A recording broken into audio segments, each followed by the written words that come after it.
Hey guys, Night Cruiser MA, and I come to you today with a kind of an opinion question, and it has nothing to do with motorcycles. So please forgive me for that part, but I am very torn. I am in the very enviable position. I'm exceptionally lucky when my problems come down to something like this. My current car, my Infiniti G37, is nearing the end of its lease. It's up next September.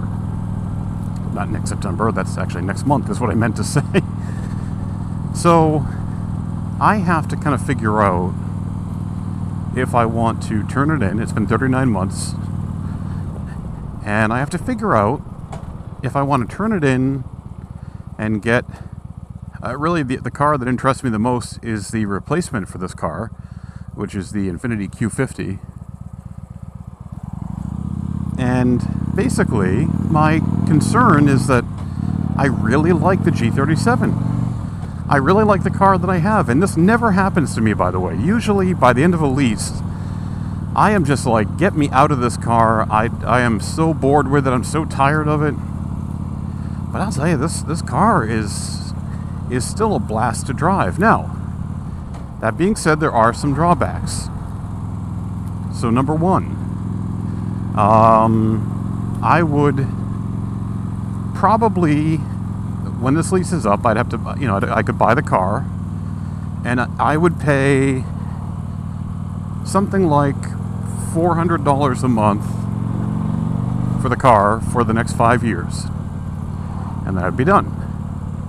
But in 5 years, when I'm done paying for it, just going by my current mileage, I would be at somewhere around 130,000 miles, 125,000 miles.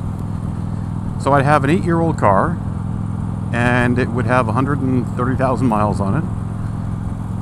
And I'd be like, yay, I just paid it off, now what? So I'm thinking about that. Now I could lease a G37, I'm sorry, a Q50, for considerably more. It would run me quite a bit more. But it would still be under warranty, and I'm getting nervous because of the fact that I'm going to be out of warranty soon on my car. Actually, next year at this time, I'll be out of warranty. So I don't know. I'm just kind of torn. So what I did is today I went down and I test drove a Q50. I test drove the Q50 hybrid all-wheel drive sport model. Now you might say, wow, that's a weird combination, a hybrid sport model. But in reality, and I'm going to look this up when I get home, I'm going to put it in post because I'm not sure if I'm right here, but I could have sworn that I read that the hybrid model is like 1/10 of a second faster to 60 miles an hour than the non-hybrid model.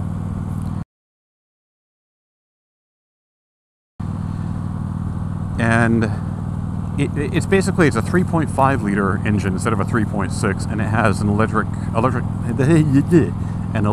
motor to boost it as well. I can't buy a car that I can't pronounce, right? It's got an electric motor. So I think it's a little bit faster. Now, when I drove it, it didn't feel like it had the instant thrust that my car has. It has a little bit of a delay. And I'll tell you how great the salesman is at this place. In fact, I'm even going to tell you the dealership because that's how much I like this place. That way, all of my, subscribers, which right now is not going to amount to a whole lot of subscribers, will just know how much I like them. Anyway, I wish I could edit out that whole section. It was just, I was not thinking as I was talking. It is Audi of Warwick. They're in Rhode Island. It's actually part of the Inskip Infiniti group. Did I just say Audi of Warwick? Am I losing my mind?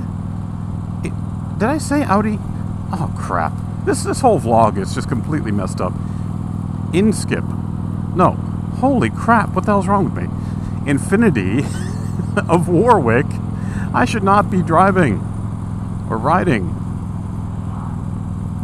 It used to be called Inskip Infiniti. Now it's called Infiniti of Warwick. It's part of the Inskip group.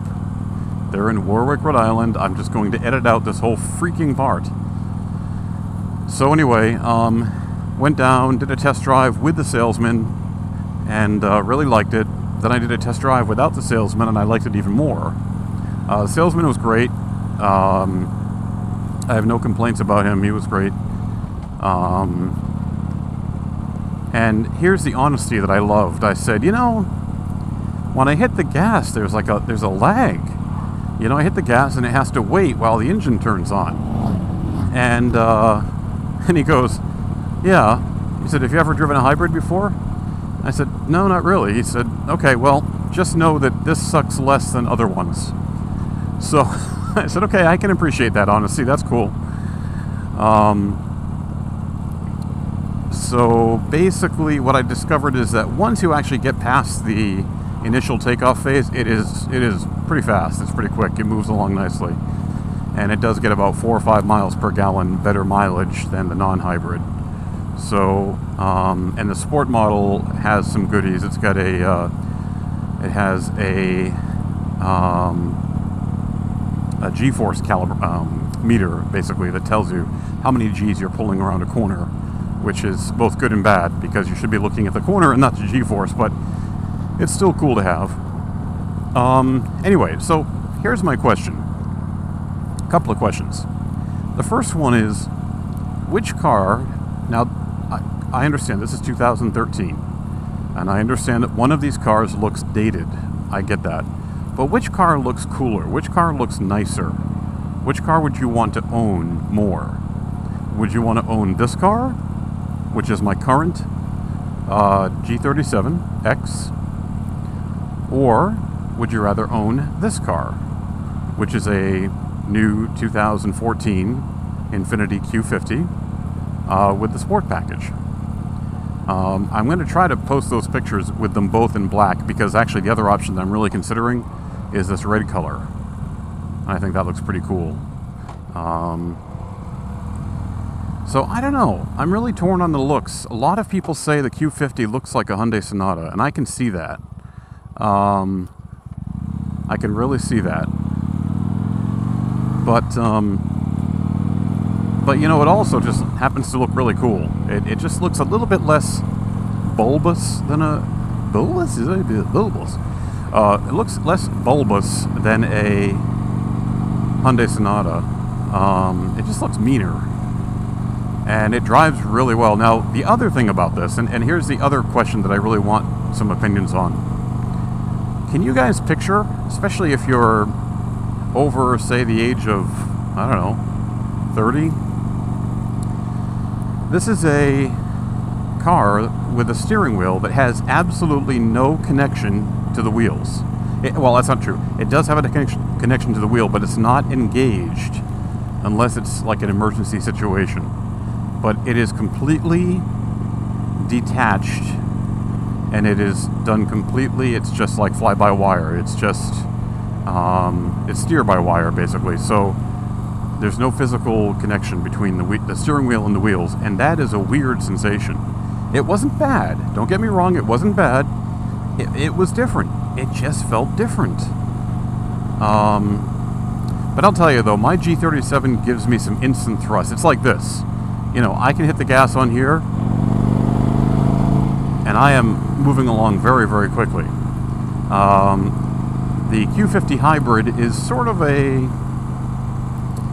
It's still pretty quick. It doesn't throw you back in your seat. That being said, though, everything else is pretty good. The iPod interface is a little bit weird to me. In fact, I'm going to wait and check out some reviews on that before I make any moves on this, because I'm not sure I like the iPod interface. It seemed a little bit sluggish, and it seemed a little strange. I don't know. We'll see. It has two touch screens, and I'm not even sure I'm a fan of one touch screen yet. Even though my G37 has a touch screen, and it seems to work out fine. But I don't know. I was really torn. I think it's a really cool car, though. It looks better in person than it does in pictures. So I just thought I would stop babbling. Do not. I thought I'd stop babbling for a second and just see if maybe you guys want to offer an opinion on what you think of the car styling and can you guys picture, can you imagine having a steering wheel not connected to the front wheels? It's an odd feeling. It's a really odd feeling. So that's my little check-in here, just to let you know what I'm doing and what I'm up to. And the next month and a half or so should prove interesting as I figure out what to do. So take care, guys. Talk to you later.